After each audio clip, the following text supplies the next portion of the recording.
Welcome back to the Lanterne Rouge Cycling Podcast presented by Zwift.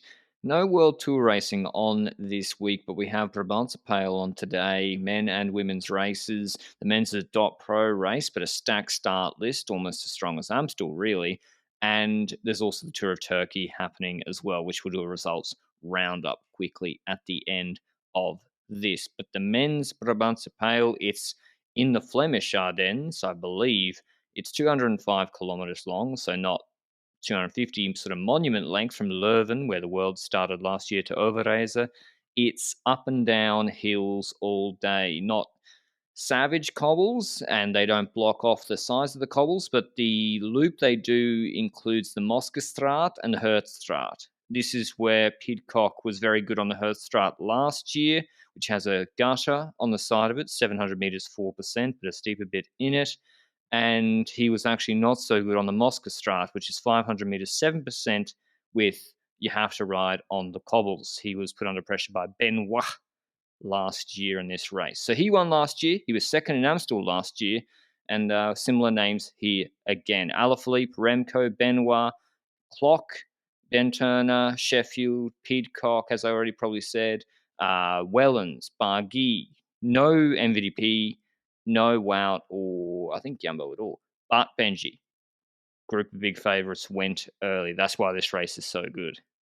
Yes, it's actually in like two waves that it did. First of all, we saw on the Moskestraat with 74k to go or 73 kilometers to go that attacks already happened on a smaller group formed with likes of Turner, Sheffield, Nizzolo even, Kamp, Okamika, who was from the early breakaway, and they were still after two breakaway riders, but that got neutralized quite swiftly, and eventually we came towards the next time we go onto the Moskestraat, where stuff went down, not necessarily on the climb itself. We saw people hammering it up that Moskestraat and doing quite a bit of damage to the peloton at the back there, but no attack really went there except for Ben Turner, who decided to go off the front there. And that's when other people decided to try and make a move after that Moskestraat. With roughly 49-ish kilometers left, we had Remco Evenepoel with a move, and in that move was also Kampenaerts, who initially had so much trouble getting to the wheel of Remco, and it was really intriguing because it reminded me of, was it 2 years ago, where Remco, I think, won a stage in the Baloise Belgium Tour,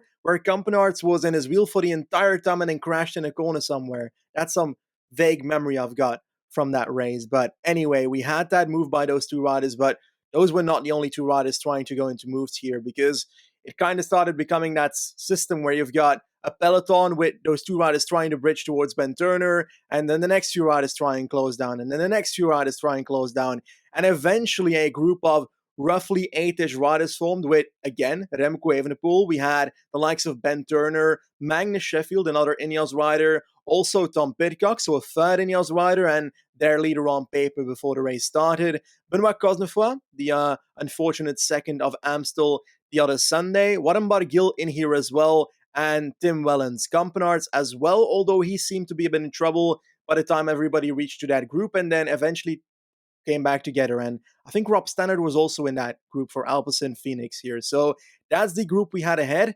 When you see that group and the overwhelming evidence of INEOS being strong there, what do you think their strategy was going to be for the rest of the race?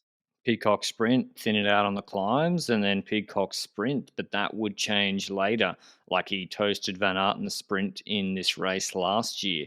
But yeah, it's interesting because there's Remco in that group who kind of was doing more work often at times in the finale than some of the INEOS riders. And got Wellens and Barguil who are points hunting as well. That's always in the back of their mind, or maybe it's not at all. Cosnefroid, I actually think the best on the last main cobble climb.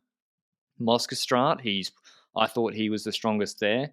But I think INEOS have been really good this year, Benji, in punishing groups that refuse to work with them.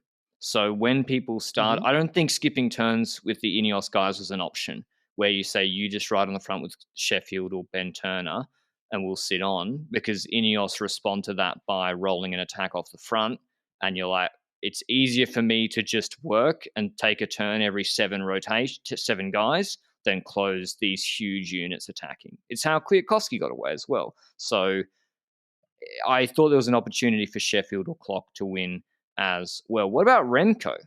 How does he win this race? No sprint, and he's struggling on the Hertzstraat. I think for him it's a very difficult situation because he needs to try and get away somewhere between the cobble sections happening. Because on cobble sections, I'd say that he does not have the advantage over the riders he's with. He's not necessarily too much worse than them, depending on whether it's a technique climb or one where you can just hammer on it. And there was a difference there because we saw that, like you mentioned, on the Hertstraat, there was trouble for two riders, and it was Remco Evenepoel and also for Barguil. And both of them seem to have a similar issue where initially in this race they went on to the gutter of the Hertstraat on the first two of these circuits, and then once that group was formed, they started not doing that. And I'm not sure whether that's a technique thing. I would guess it's a technique thing because when they cross over the climb, they seem to be doing better, especially Remco, where he finds the power again. Either he's very good at recovering just after that climb, or there's an issue technique-wise why he dropped in that Hertstraat. Do you think that's the reason there? He dropped and was struggling both times because he is not comfortable riding on the smooth gutter, and you see visually the difference in how much effort you have to do on the cobbles or in the gutter. In RVV, they block the gutters because on Moskostrat, they called back up Barguil and Remco because INEOS actually didn't really pin it full gas with Sheffield. They sort of, between the last Moskostrat with 25 k's to go and Hertstraat, they let Remco and Barguil come back. Even though Benoit was working with them. And then we saw on Moskostrat, the second last one, Remco stronger than Pidcock, where Pidcock struggled last year as well, where you have to ride on the cobbles and it's a bit steeper. Benoit was good there. Sheffield, unreal the first time, or this second last time on the Moskostrat. But obviously, Remco can't win the sprint. He's not going to be able to ride away probably on the cobbles either. He has to solo somewhere. And he actually, I don't know, he kind of got marked out. But, I don't really know what the plan was for him. Anyway, there was the pressure of the peloton behind. The next action, unfortunate action, when they crossed the finish line for the second last time before they did the circuit again, was the peloton 40 seconds behind. INEOS and Quickstep cars were moving up through the finish line. INEOS one just squeezed through, and then the Quickstep one, there was a crash involving the Quickstep one. Alaphilippe went down really hard, and I don't really know who's to blame. I assume the cars were permitted to pass at that point. They were told to move up. So I don't really know what happened. I think the Cofidis guy actually moved out and stuffed it up a bit. Yeah, well, I think there's multiple aspects to this. First of all, you've got the fact that the jury tells the cars, the following team cars, to move to the front because the gap between that peloton and the group ahead is becoming large enough that the cars can pass. But that jury needs to keep in mind, most likely, that when it comes to that stretch where they allowed that car to pass, the Quickstep car, was the finish line, which is a bit of a narrower section. And I don't know if that's then to be blamed on the jury completely for saying, you should pass here, or the Quickstep car to not wait a bit longer when they see that there's a narrower section coming up. I don't know. Like it's something that probably people inside the peloton would be able to be better at when it comes to showing the actual issue there. But it's certainly unfortunate when it comes to Alaphilippe. He went down. At first, it looked like his clavicle collarbone was broken, but holding it. He seemed to stand up and said something in French that it's relatively okay. So I hope that's correct. And I hope that we can see him in full force when it comes to LBL. I have a hard time blaming the Cofidis rider. I always have a hard time blaming any rider that moves from the left side to the right side somewhere next to the peloton and gets hindered by a car, because I think that they are the riders and therefore they don't necessarily need to be blamed when they move to the right, for example, and a car hits them in the back, Oh, I don't know. He knew the car was there or should have. The INEOS one's just passed. I presume the car's beeping its horn. He's looked behind and veered like when a learner driver looks and then drifts. So and then he threw his hands up. So I don't know. I think it's a combination of a lot of things. Luckily, I don't know about the bingo guy, went down as well. But Alaphilippe seemed to be okay.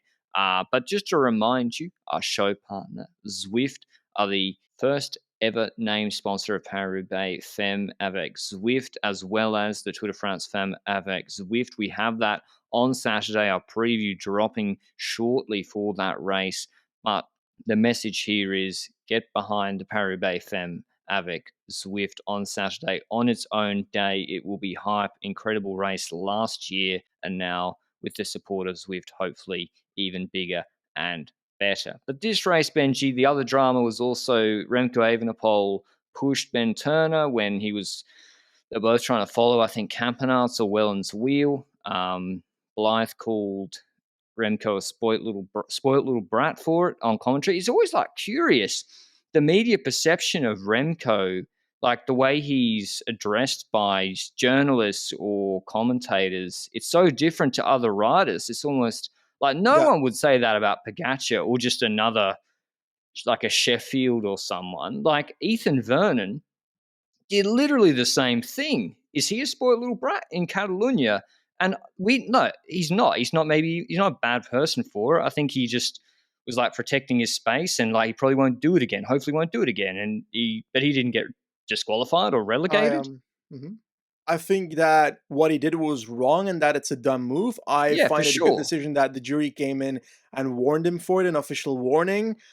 But I agree that when it comes to the media perception of riders, while Remco does do it more often than other riders, stuff like this, I feel like when it comes to Pogacar's reaction after RVV, for example, there was nothing too crazy about that when it comes to the media response towards that. It I was couldn't all kind believe it. of figuring out excuses for the guy. And I kind of get that when it's the first time, but on the other hand, if it was an Remco, he would have been devoured by the media when it comes to his move there. But So hey, people don't that's know. What mhm. Pogacar did was he went up to Van Baal after the race and literally screamed for 5 seconds in his face, "Fuck you, fuck you, fuck you," in his face. It's a viral video on YouTube.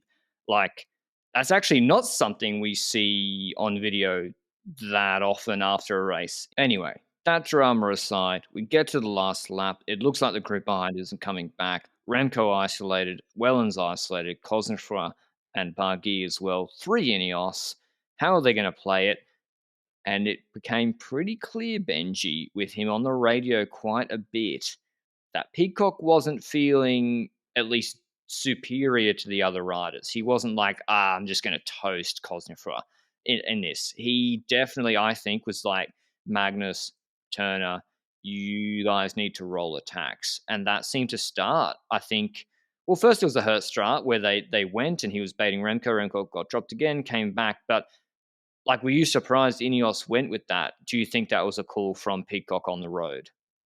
Most likely, yes, because on one of those Hertstrats, I think the second one where Remco was brought up on a bit of a gap, it looked like Pitcock at the back was having some trouble. And I was at first thinking, okay, it's Sheffield or Turner that's at the back having trouble, but it apparently, according to the sports commentators, was Pitcock that had some trouble on that. Or probably Moskestrat, not Hertstrat, my bad. So I think from that point onwards, the decision was probably made in the Ineos car or by Pitcock himself to tell the team about it, and therefore rolling attacks. When then not necessarily a bad idea, even if they consider the card Pitcock, because that way, if they roll attacks a bit after that last hill, then you'd end up hurting your competition while Pitcock can just follow wheels, I dare to say. So I don't really see a big issue with it either way, whether Pitcock is good or bad at that point in the race. But it was pretty interesting to see how it ended up happening because, again, Remco tried again at some point to try and get away, but he wasn't going to get away with 3 Ineos riders in that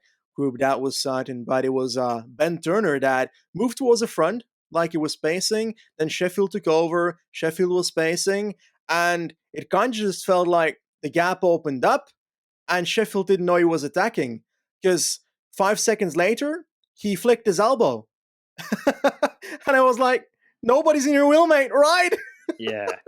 And for those who don't know, Sheffield's an absolute unit. On the last Moscow Strat, he was the first on it, the strongest on it. Cosnefroy didn't attack. He got boxed a little bit. Sheffield did that thing at about 40 RPM, unreal cadence, looking like Jan Ulrich regen on that.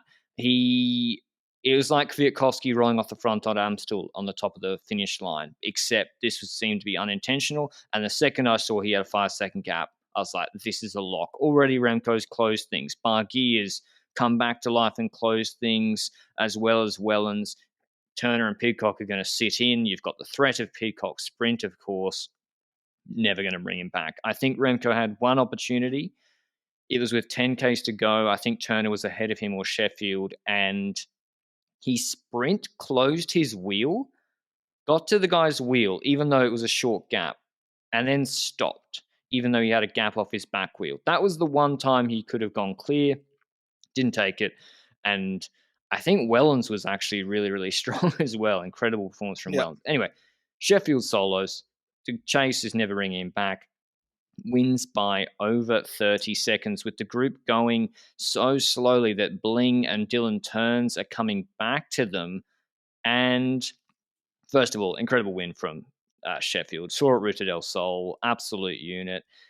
He's like Thomas as well, but even probably more power on the flat at the moment. Once he gets that gap on the flat, just unreal. I'm interested to see what they develop him into, whether they think there's some GC stuff there or if he's a bit too heavy. But second win of the year, he's 19 years old. When I made the video saying America has a new superstar, people were like, that's a bit premature. It's not. This guy's unreal. Like 19 winning Brabantse Yeah. Pijl. But is it the Pidcock effect that he's won this because of Pidcock behind, or partially?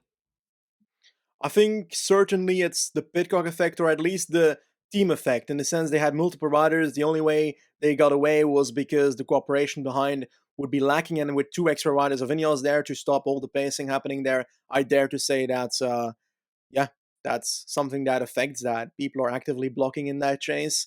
And there's also the moment where if nobody initially reacts, there's already a gap, and then Remco trying to close it, but it's not going to come back. Yeah, Pitcock was the effect in Amstel, quite certainly. He was part of that together with Turner in this race, and I think the outnumbering of Ineos in these races has brought them 2 victories in a row. And I think that's a very strong performance for the team, and I would like to say that I see Turner and Sheffield as leaders for this team as well, or candidates at least for this team as well when it comes to Roubaix if they are riding it. Definitely Ben Turner. Maybe the race is too long, but yeah, definitely Turner. I mean, Sheffield, as sheep, he did that. Looked really good. In the sprint behind, though, relegation police alert. There was some drama. Remco actually opened up first. They're all on the right barrier. Wellens, if you look at the tape, he is looking at Remco. He's at the front, and when Remco initiates, Wellens literally drives to the other side of the road, to the other barriers, just leaves enough space for Cosnefroy, who jumps, and Cosnefroy is able to squeeze through the gap. Remco's blocked off. Cosnefroy comes second. Wellens third on the road in front of Barguil, Turner, Pidcock, Evenepoel sat up, and Matthews eighth, turns ninth. But Wellens was relegated. We're pretty sure relegated, disqualified. We don't know exactly. PCS is saying ninth. I don't know how that works because Pidcock and Evenepoel were on a gap and they put him ninth. So it must have been you're relegated to the back of the group of the riders that started with you in the sprint. And therefore he has to go behind Evenepoel, but Matthews wasn't there in the sprint. So I don't know how they got to put him ninth, but he got relegated. And I think fair enough, Benji. There's not really any controversy about this one. Yeah, I think so as well. And obviously, there's going to be people that pull this out of context, like we mentioned it earlier, that Remco always angry. Oh, he's complaining. I do want to add that it's probably a better choice to complain and still ride forward, because otherwise you won't benefit from the fact that the other person gets relegated or disqualified from that sprint. So perhaps he would have gotten a closer result if he complained once and then kept riding. Yeah, maybe. I mean, that's actually a big deal because going from third here is 100 UCI points, and Yep. no, maybe 125 rather, and ninth is like 40 or 35. So it's 100-point swing, just And about. Barguil moving up. Arcaea are gone. Arcaea are not even a relegation team Oh, anymore. okay. They're real. They're like, they don't even need to worry about it in my view. But that was Brabantse. Very, very exciting. If you want to watch some good tactics and some, interesting racing in the last 30Ks of this race, definitely worth a watch. I think he might deny it and say his handling's great, but the evidence is that Remco loses literally the wheel in every corner. Every wet corner, he loses the wheel. And Cosnefroy doesn't. Watch Cosnefroy, how he's able to overlap and beginners sprint out of corners in the wheel, and Remco lost the Wheel of Wellens all the time. It has to cost energy, and riders like Pidcock and Colson are just much, much more efficient. Plus, they have a sprint, which makes it easier to win big races. That was Brabantse, and I'm still mentally not really. I'm still cooked by the fact that it's after Amstel. It doesn't make sense in my brain. Usually it's the hors d'oeuvre or appetizer. Otherwise, Benji, the women's race, stacked SD Works team, I flicked it on. I was like, how has Vollering gone clear? Was it classic SD Works roll attacks again, or what happened?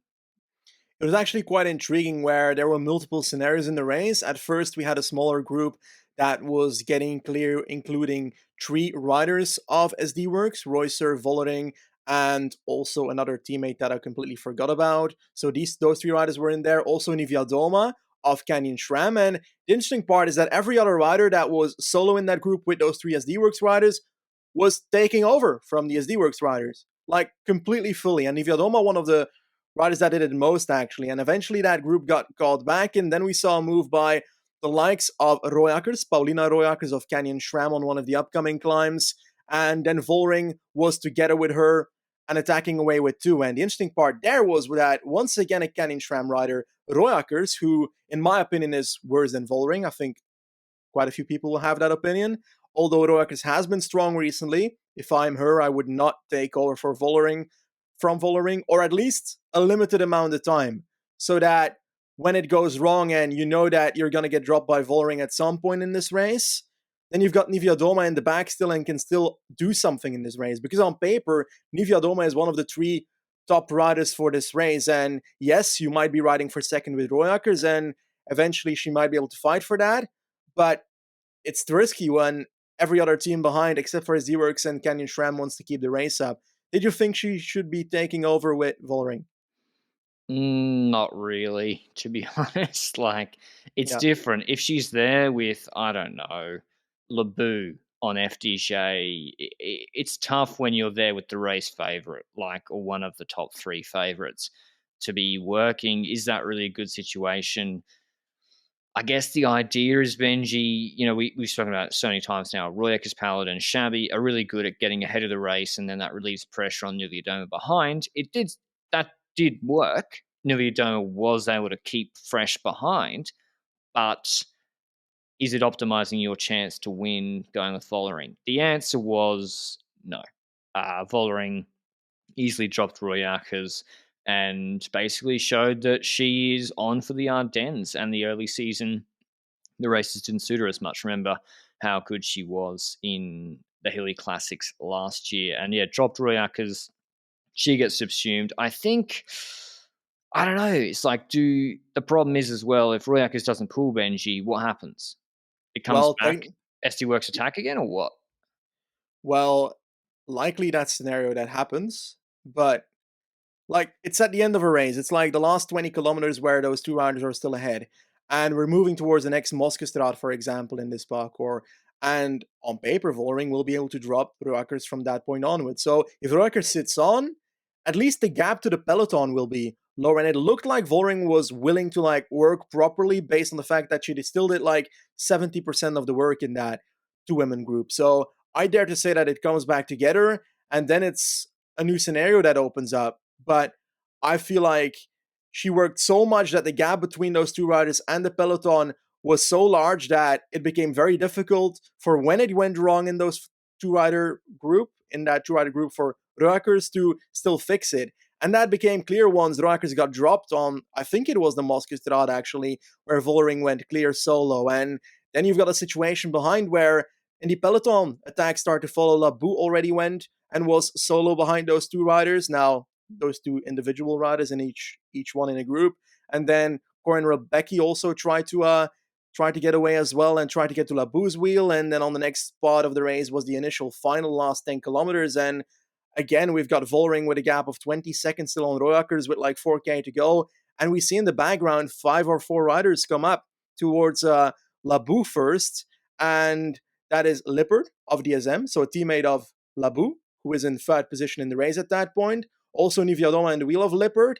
And also next to that, someone else that I can't remember the name of, but those three riders crawled back to Labou. The question there is, should Labou have waited for Lippert and try and therefore make the situation more valuable for DSM as well? I don't know. It's Laboo, probably yes. I'm being like, is Lippert as good as Lippert thinks she is, or DSM thinks she is? And I think the answer is actually yes at the moment.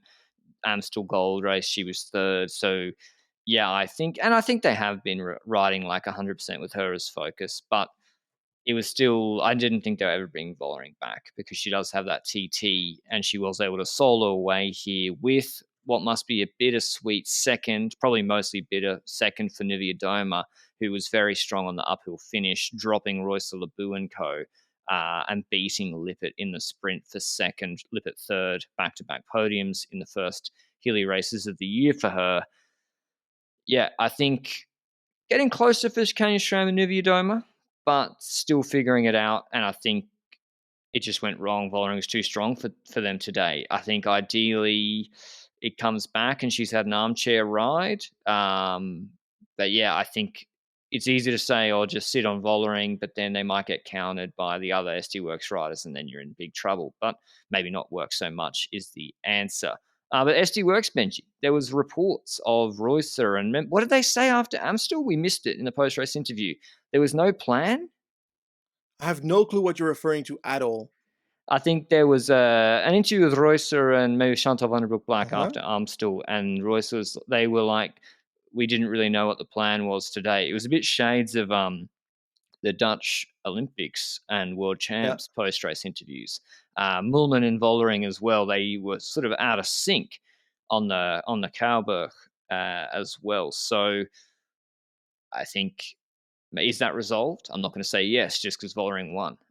They didn't really need that much teamwork in the finale, but just something to watch from Amstel Gold Race, but probably not a big deal anyway. Maybe bigger deal in Liège, Baston Liège, coming up in a couple of weeks. But that was, I'll do the full top 10. Vollering, Nividoma, Lippert, Royce, Lebu, Royakas, Persico, Mulman, Bertizzolo, and Alexandra Manley 10th on Bike Exchange. Otherwise, Tour of Turkey, the only mountain stage. It was a Jebel Hafid hockey stick stage. Finished on a 14k 7% climb. Bit of headwind apparently. Nairo had already lost 2 minutes on GC and some crashes the other day. The favourites of the stage were him, Jay Vine, Han van Hocker, and the enemy's brother, Anders Harland Johannesson. And it was quite a disappointing actual mountaintop finish. The favourites all marked each other. Sepulveda on Androni, the Argentine vet, 30-year-old, rode away. He was second on GC here back in 15, third on GC here last year on Androni, and he basically was given a gap, kind of like Nibali on Poggio, and no one chased him. And so he held on to win. He's now leading GC. We don't have really many mountain stages to come. And yeah, I think he should. I like Bevan Benji. Bevan really impressed me on this climb. The big Israel Startup Nation rider. I think so as well, and he kind of took the strategy of like pacing his own tempo for the entire climb and hoping that he puts people in trouble and keeps enough of a tempo on to make sure nobody can get away. And it worked for the majority until that Sepulveda attack went. And I do like Bevan for the stage race, but how close is he now in GC at the moment?